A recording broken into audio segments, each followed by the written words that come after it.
அடியேன் ராமானுஜதாசன். அனைவருக்கும் வணக்கம். இன்னைக்கு ராமானுஜ நூற்றந்தாதியில் 56வது பாசுரம் பார்க்கலாமா? கோகுல மன்னரை மூவழுகா ஓர் கூர் மழுவாய் போக்கிய தேவனையை போற்றும் புனிதம் புவனம் எங்கும் ஆக்கிய கீர்த்திய ராமானுஜனை அடைந்த என் வாக்குரையாது என் மனம் நினையாது இனி மற்றொன்றையே. அரசகுல மன்னர்களை 21 முறை கூர்மை வாய்ந்த மழுவாலே கொன்று பகை போக்கிய பரசுராமனை போற்றும் ராமானுஜர் பார் முழுதும் பரவிய கீர்த்தியையுடைய இவரை அண்டிய பின்பு வரும் காலங்களில் என்னுடைய வாக்கு வேறெதையும் பேசாது, என் மனம் வேறெதையும் நினைக்காது. ராமானுஜருக்கு பேரருளாளன் ஆளவந்தாரின் பிரமாணங்களை கொண்டு வாதில் வெல்வாயாக என்று கனவில் கூறியதை போன பகுதியில் பார்த்தோம். இனி ராமானுஜர் ஆளவந்தாரின் யுக்திவாதங்களை மனதில் கொண்டு வார்த்தாப்போர் நடக்கும் இடத்திற்கு வந்தார். யக்ஞமூர்த்தி ராமானுஜரின் முக விகாசம், நடையில் உள்ள மெடுக்கு இவற்றை பார்த்து திடுக்குற்று போனார்.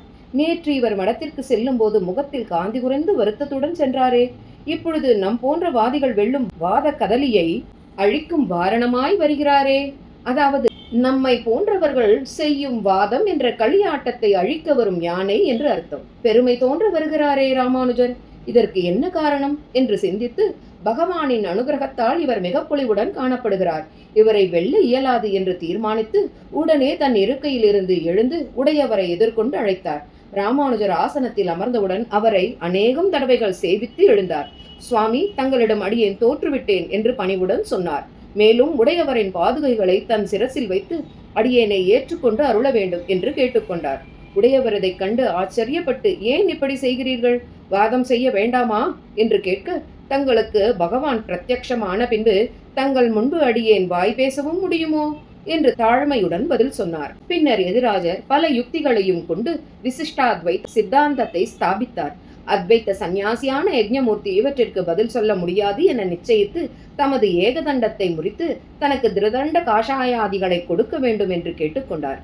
இதுவரை சிகை, பூணல் இவற்றை விட்டிருந்த யக்ஞமூர்த்திக்கு அதற்கான பிராயச்சித்தங்கள் என்னவோ அவற்றை செய்வித்து திருதண்ட காஷாயாதிகளையும் தந்து எம்பெருமானார் என்ற திருநாமத்தை சூட்டி பேரொருளாளன் அருளாலே யக்ஞமூர்த்தி சீடரான காரணத்தினால் அதற்கு வரதனுக்கு நன்றி சொல்லும் விதமாக அருளாள பெருமாள் என்றும் வாத ஆரம்பத்தில் தோற்றுப்போனால் உமது பெயரை வைத்துக் கொள்கிறேன் என்று யக்ஞமூர்த்தி சொன்னார் இல்லையா, அதனால் தனது பெயரான எம்பெருமானார் என்னும் சேர்த்து அருளாள பெருமாள் எம்பெருமானார் என்று பெயர் சூட்டி அவரை பெரிய பெருமாள் சன்னதிக்கு அழைத்துச் சென்று பெருமாளை சேவிக்கச் செய்து பெருமாளின் தீர்த்தம், ஸ்ரீசடாரி போன்ற மரியாதைகளை பெற்றுக்கொள்ளச் செய்து தமது மடத்திற்கு அழைத்துச் சென்று பேரொருளாளினின் சேவையும் பண்ணி வைத்தார். இவரே உம்மை ஆட்கொண்டவர் என்று சொன்னார்.